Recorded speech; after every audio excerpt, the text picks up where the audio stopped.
Today we will discuss Science and Technology PYQ 2025 for UPSC Prelims 2026. Last year science and technology से total 6 questions UPSC prelims में पूछे गए थे। इन्हीं questions का डिटेल एनालिसिस इस सेशन के अंदर करेंगे। First question, consider the following types of vehicles. Number of full battery electric vehicles, number of hydrogen fuel cell vehicles, number 3 fuel cell electric hybrid vehicles. How many of the above are considered as alternative power train vehicles. इनमें से कौन कौन सा vehicle power train vehicles के alternative के तौर पर work कर रहा है। Correct answer is C, all the three. So let's discuss detail of this question. A powertrain is the system in a vehicle that generate power and deliver it to the wheels, allowing the vehicle to move. Power train vehicles में एक ऐसा system होता है जो कि power generate करता है and उस पावर को व्हील्स तक डिलीवर किया जाता है, देन व्हीकल उसके बाद मूव करते हैं। It mainly include the engine, transmission and drive train, including axle, differentials and drive shaft. Power train के अंदर engine, transmission and drive train include होता है। इट मीन्स ड्राइव ट्रेन के अंदर axle, differentials and drive shaft इसके अंदर work करता है। कार्स एंड बसेस है power train. Cars and buses के अंदर पावर ट्रेन होता है बिकॉज इसमें इंजन के थ्रू पावर जनरेट किया जाता है। All the three types of vehicle are alternative powertrain vehicle because they use non-conventional propulsion system compared to traditional internal combustion engine। Question में जो थ्री टाइप के व्हीकल्स गिवन हैं ये alternative powertrain vehicles हैं because इन vehicles के अंदर non conventional propulsion system use किया जाता है rather than traditional internal combustion engine.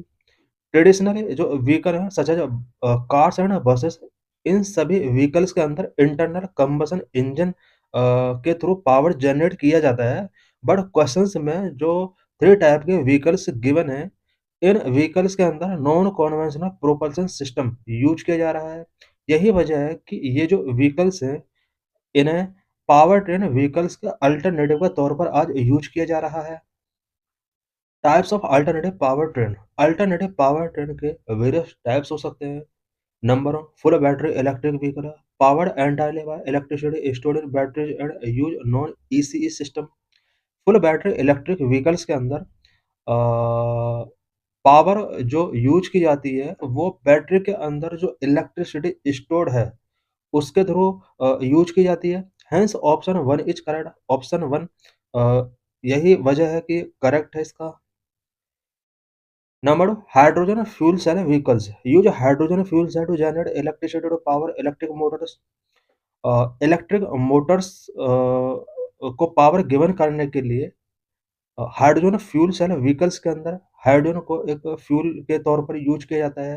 Hence option second is correct. Number 3, fuel cell electric hybrid vehicles combine a fuel cell and a battery or other electric storage system, thus it is an alternative powertrain। Fuel cell electric hybrid vehicles के अंदर fuel cell and battery और other electric storage system combine होते हैं। यही वजह है कि इन्हें fuel cell electric hybrid vehicles के नाम से जाना जाता है। Hence option 3 is correct. Next question, with reference to unmanned aerial vehicles consider the following statement. Unmanned aerial vehicle से रिलेटेड ये क्वेश्चन है और 3 स्टेटमेंट गिवन है। Number 1, all types of UAVs can do vertical landing. All types के UAVs के अंदर vertical landing हो सकता है। दिस इज रॉन्ग, सभी के अंदर वर्टिकल लैंडिंग नहीं होता है। Statement 2, all types of UAVs can do automated hovering. Automated hovering सभी के अंदर नहीं होता है। This statement is also wrong. Statement 3, all types of UAVs can use battery only as a source of power supply. सभी UAVs के अंदर power supply के सोर्स के तौर पर बैटरी का यूज किया जाता है। This statement is also wrong. So correct answer is D, none. इनमें से कोई भी स्टेटमेंट करेक्ट नहीं है। तो let's discuss the detail of this question. All type of UAVs can do vertical landing, this is incorrect. Only drones like multicopters can land vertically. Only drone like multicopters vertically यही land कर सकते हैं picture में जैसा कि given किया गया है। But fixed wing UAV right side में फिक्स्ड विंग यूएवी गिवन है रिक्वायर अ रनवे और a net for recovery and can not perform vertical landing. ये वर्टिकल लैंडिंग परफॉर्म नहीं कर सकता और इसके लिए यहाँ पर रनवे की रिक्वायरमेंट होती है। All types of UAV can do automated hovering. All type के यूएवीज ऑटोमेटेड होवरिंग कर सकते हैं। This is also incorrect. Hovering is possible only in rotary wing UAVs, helicopter और quadcopter. Hovering only rotary wing UAVs के अंदर ही हो सकता है, such as helicopter and quadcopter में हो सकता है, जैसे कि पिक्चर में गिवन है। Standard fixed wing UAVs must maintain forward motion to stay airborne and can not hover in place. जैसा कि पिक्चर में नीचे गिवन है, ये फिक्स्ड विंग यूएवीज है बट इनके अंदर होवरिंग नहीं हो सकता। So statement second is incorrect. All type of UAVs can use battery only as a source of power supply. This is incorrect. Only small hobby drones often use batteries. Only small hobby drones के अंदर ही batteries का use किया जाता है, but many larger और long endurance UAVs use internal combustion engine. Larger and long endurance UAVs के अंदर internal combustion engine होते हैं। So statement 3 is wrong. Next question. In the context of electric vehicle batteries, consider the following statement. Number 1, cobalt. Number 2, graphite. Number 3, lithium. Number 4, nickel. How many of above usually make up battery cathode? इनमें से battery cathode makeup करने के लिए किस किस का use किया जाता है? इनमें से कोबाल्ट का यूज किया जाता है, ग्रेफाइट का यूज नहीं किया जाता है, बिकॉज ग्रेफाइट का यूज एनोड बनाने के लिए किया जाता है, लिथियम का यूज किया जाता है, निकेल का यूज किया जाता है। So correct answer is C, only 3। So let's discuss the detail of this question. Lithium ion battery typically consist of 3 primary component. Lithium ion batteries के अंदर टिपिकली 3 कंपोनेंट होते हैं। A cathode, an anode, an electrolyte. Various material are used. Cathode, anode and electrolyte ये lithium ion battery के अंदर होते हैं और इन्हीं कंपोनेंट को बनाने के लिए वेरियस मटेरियल्स का यूज किया जाता है। क्वेश्चन में यही मटेरियल यहाँ पर गिवन है, इन्हीं मटेरियल के बारे में हम डिस्कस करेंगे।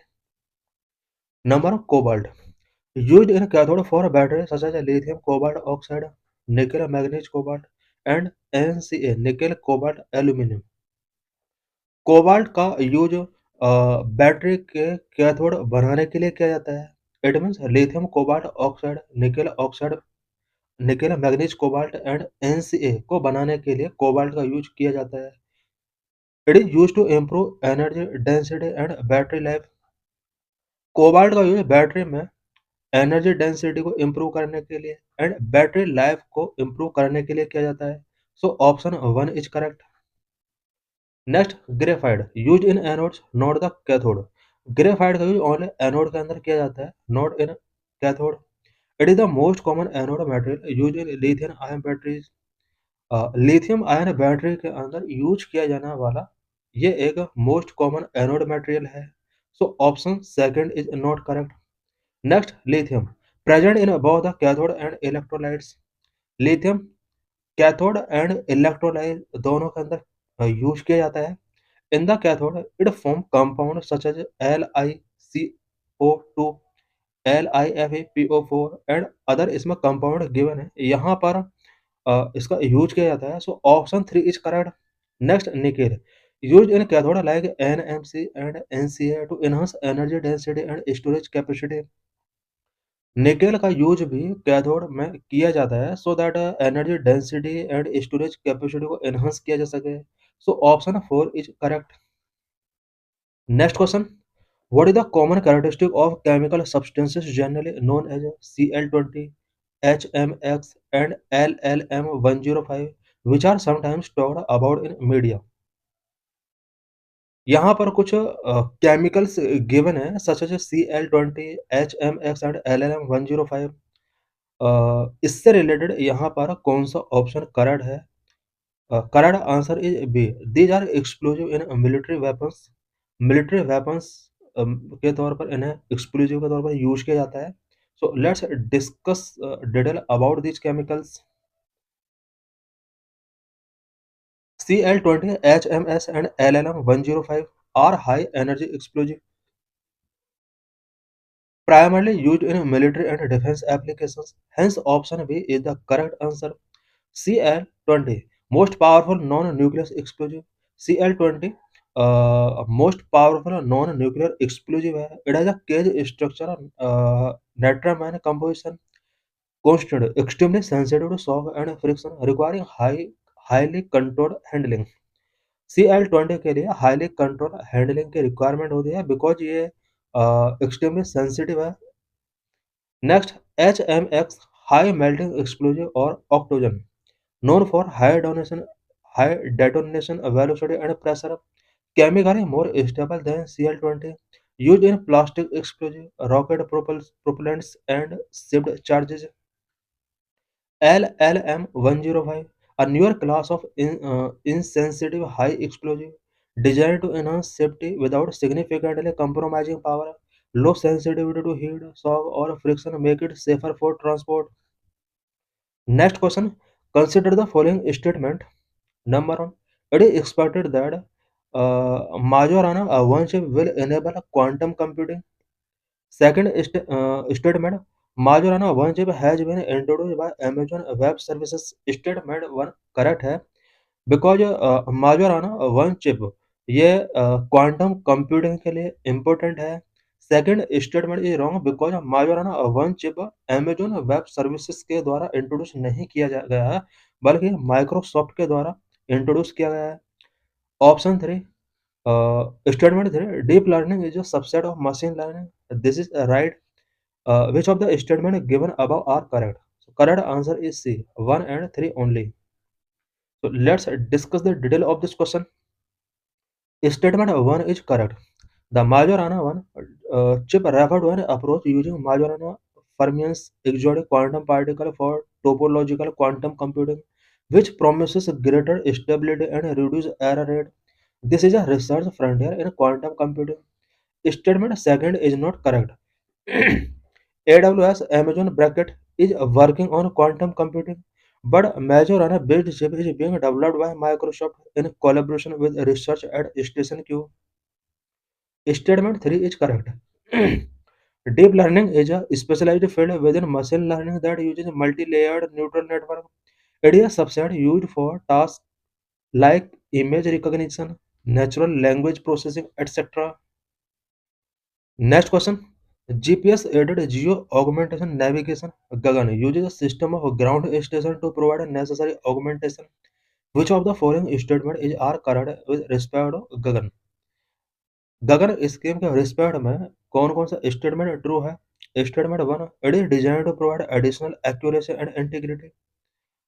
This statement is true. Second, it will allow more uniform and high quality air traffic management.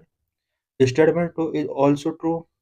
Statement three, it will provide benefit only in aviation but not in other modes of transportation. Statement three is wrong. So correct answer is D, one and two only इसके correct है. So let's discuss the detail of this question. GPS aided geo augmentation navigation Gagan. The Indian Space Research Organization and the Airport Authority of India have implemented the Gagan project. ISRO और airport authority of India ने गगन project launch किया है. GAGAN uses system of ground station to provide necessary augmentation. GAGAN necessary augmentation provide करने के लिए system of ground station का use करता है. It is design to enhance the capability of standard GPS for more critical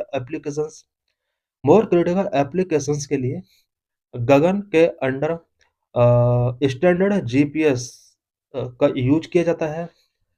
it is design to provide additional accuracy and integrity. Correct. The primary purpose of Gagan is to enhance the accuracy and reliability of the satellite signals for navigation. GAGAN का जो primary purpose है वो satellite signal for navigation की accuracy and reliability को enhance करना है. Second, it will allow more uniform and high quality air traffic management. Correct. By providing precise navigation data, GAGAN assist in a better management of air traffic across the region. GAGAN air traffic management better तरीके से कर सकता है और इसमें assist कर सकता है। Number 3, it will provide benefit only in aviation but not in other modes of transport. This is incorrect. While its main focus is aviation, the augmentation provided by Gagan can benefit various other sectors that rely on high precision GPS, such as maritime and territorial transport. Next question. Consider the following statement regarding AI Action Summit held in Grand Palace, Paris in February 2025. February 2025 में AI Action Summit held किया गया था in France. उससे related यहाँ पर two statement given है। Statement one, co-chaired with India, the event built on the advance made at the Bletchley Park Summit held in 2023 and the Seoul Summit held in 2024. This statement is true. Statement 2. Along with other countries, US and UK also signed the Declaration on Inclusive and Sustainable AI. This statement is not correct because US and UK ने इस declaration को कुछ reason की वजह से sign नहीं किया था। Which of the statement given above is are correct? इनमें से कौन सा स्टेटमेंट करेक्ट है? So correct answer is A, one only. So let's discuss the detail of this question. Statement 1 is correct. The AI Action Summit held at Grand Palace in Paris on February 10-11, 2025 was co-chaired by France and India. AI Action Summit जो कि France में conduct किया गया, France and India के द्वारा इसको को-चेयर किया गया। It built upon the progress made at the Bletchley Park Summit in 2023 and the Seoul Summit in 2024, aiming to advance global cooperation on AI governance and development. Statement second is not correct. Summit introduced a declaration on inclusive and sustainable AI. The US and UK declined to sign it. US और UK ने इसको sign नहीं किया। Their refusal was based on concern over national security and they believe that the declaration did not adequately address global AI governance. Next question. Consider the following statement. Statement 1. Some rare earth elements are used in manufacturing of flat television screens and computer monitors. This statement is true because rare earth element का ही use flat television screen and computer monitor को manufacture करने के लिए किया जाता है। Statement second, some rare earth elements have phosphorescent properties. Yes, this statement is also true. So correct answer is A. Both statement 1 and statement 2 are correct and statement second explain statement 1. So let's discuss the detail of this question. Rare earth elements are a group of 7 metallic elements including the lanthanides, scandium and yttrium known for their unique properties like magnetism, luminance and conductivity. Rare earth element metallic element 17 metallic element का एक group है जिसके अंदर lanthanides, scandium and uranium include हैं और इनकी कुछ special properties होती हैं। इनके अंदर कुछ मैग्नेटिज्म प्रॉपर्टी होती है, लुमिनेंस इनके अंदर होता है, कंडक्टिविटी इन एलिमेंट के अंदर होता है। दैट इज द रीजन जिसकी वजह से ये थोड़ा स्पेशल है। These elements are crucial components in various technologies from consumer electronics to clean energy and medical devices. ये जो एलिमेंट हैं ये वेरियस टेक्नोलॉजीज के लिए क्रूशियल कंपोनेंट के तौर पर वर्क करते हैं और मेडिकल डिवाइसेस अगर मैन्युफैक्चर करना है, क्लीन एनर्जी टेक्नोलॉजी के लिए ये एलिमेंट इंपॉर्टेंट है। While relatively abundant in Earth's crust, they are often dispersed and difficult to extract in concentrated quantities, hence the term rare earth. Statement 1 is correct. Rare earth elements such as europium, terbium, and yttrium are used in manufacturing of flat screen TVs and computer monitors, particularly in the color display. कुछ rare earth elements such as europium, terbium, and yttrium इन element का use flat screen TV, computer monitors को manufacture करने के लिए किया जाता है, पर्टिकुलरली कलर डिस्प्ले जिनका होता है वहां पर इन एलिमेंट का यूज किया जाता है। Statement second is correct and explain statement one. These rare earth have phosphorescent or luminescent property, which means they emit light when excited by energy. This property is essential for producing vivid color in display technology. Display technologies में जो vivid colour show होते हैं, इन vivid colour का जो सबसे बड़ा reason है, वो इसके अंदर जो रेयर अर्थ एलिमेंट का यूज़ किया गया है, यही इसका एक बिग रीज़न है।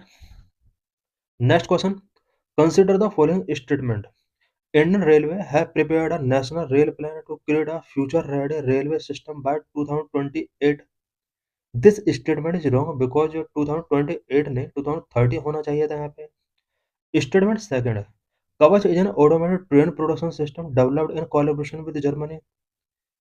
कवच ऑटोमेटेड ट्रेन प्रोडक्शन सिस्टम है इंडिया का, बट जर्मनी का कोलैबोरेशन से इसको डेवलप नहीं किया गया इंडिया में। Statement 2 is also incorrect. Statement 3, कवच system consist of RFID tag fitted on track in station section. This statement is true. Which of the statement given above are not correct? इनमें से कौन सा statement correct नहीं है? One और correct answer is A, 1 and 2 इसका correct नहीं है। स्टेटमेंट 3 करेक्ट है। सो let's discuss the detail of this question. Indian railway have prepared a national rail plan for India 2030। 2030 यहाँ पर होना चाहिए था, क्वेश्चन का आंसर 2028 दिया हुआ है। इंडियन रेलवे ने national rail plan for 2030 prepare किया। The plan is to create a future ready railway system by 2030। The NRB is aimed to formulate strategies based on both operational capacity and commercial policy initiative to increase modal share of the railways in freight to 45%. Hence, statement 1 is not correct. Kavach is an automated train production system which was developed indigenously by the Research Design and Standard Organization in collaboration with the Indian industry. Hence, statement 2 is not correct. Key activities involved in the implementation of Kavach include. कवच implementation में कौन-कौन सी activities को include किया गया है? Installation of station कवच। कवच is being installed at each and every station and block section along the track. These installations allow the system to monitor and manage train movement, ensuring safe operations. RFID tag installation. Radio frequency identification tag are placed throughout the entire track engine to enable the Kavach system to track train position and detect any potential safety issues along the route. Hence, statement 3 is correct. Next question. Consider the following space missions. Axiom 4, SpaceX, Gaganyaan. How many of the space missions given above encourage and support microgravity research? यहाँ पर 3 space missions given है, और किन किन missions का relation microgravity research से है। Axiom 4, स्पाइडेक्स, Gaganyaan, ये तीनों का ही जो कनेक्शन है वो माइक्रो ग्रेविटी रिसर्च से है। So correct answer is C, all all the three. So let's discuss the detail of this question. Axiom 4 mission, a private space flight mission to international space station operated by Axiom space. Axiom 4 mission जो है ये एक private space flight mission है to international space station, और ये Axiom space के द्वारा इसको ऑपरेट किया गया। Axiom 4 support microgravity research by carrying experiments related to medicine, material science, and biology in space conditions. Hence, option 1 is correct. SpaceX Space Docking Experiment, an Indian mission to demonstrate autonomous docking. While its primary goal is technological, microgravity effects are often studied during such mission, especially in maneuvering and system validation in orbit. Hence, option 2 is correct. Gaganyaan, India's first human spaceflight program. It aims to send humans into space, where microgravity research is a key scientific object, especially in life science and space medicine. Hence, option 3 is correct. Next question. With reference to India's defense, consider the following pairs. Aircraft यहाँ पर given है and उससे related description given है। Number, Dornier 228 maritime petrol aircraft, this is right. IL-76 supersonic combat aircraft, C-17 Globemaster III military transport aircraft. How many of the pair given above are correctly matched? Correct answer is B, only 2। इनमें से 2 pair ही correctly match हैं। So let's discuss the detail of this question. Dornier 228 maritime patrol aircraft. This is correct. यहाँ पर picture given है Dornier 228 aircraft का। It is used by the Indian Navy के द्वारा इसको यूज किया जाता है। Coast guard and maritime surveillance and patrol, coast guard के द्वारा भी इसको यूज किया जा रहा है, and maritime surveillance and patrol के लिए इसको यूज किया जा रहा है। It is versatile twin engine turbo turboprop aircraft known for its short takeoff and landing capabilities and multi-mission utility. Manufactured by Hindustan Aeronautics Limited in India and Dornier uh, in Germany. Germany और India के द्वारा ही इसको manufacture किया गया है। Used for various role including passenger transport, cargo, surveillance and research. Various purpose के लिए इसको यूज किया जा रहा है। Passenger transport, cargo, surveillance and research के लिए इसको यूज किया जा रहा है। Number second, IL-76 supersonic combat aircraft. It is not correct, ये सुपरसोनिक कॉम्बैट एयरक्राफ्ट नहीं है। पिक्चर में गिवन है। IL-76 is a strategic airlifter not supersonic combat aircraft. ये स्ट्रेटेजिक एयरलिफ्टर है, used for heavy cargo and troop transport. The Elysian IL-76 is a Russian-designed four-engine turbofan strategic airlifter primarily used as a heavy-lift cargo aircraft. Initially developed in the late 1960s for commercial cargo transport and later adapted for military use, known for its robust design and ability to carry heavy payloads over long distance. Number 3, C-17 Globemaster III military transport aircraft. This is true. C-17 Global Master 3 picture given है, used by Indian Air Force for strategic and tactical airlift missions, developed by McDonnell Dol- Douglas for the United States Air Force. It is a versatile airlifter capable of strategic and tactical mission, including cargo and troop transport, aeromedical evacuation, and airdrop operations. So thanks for watching this video.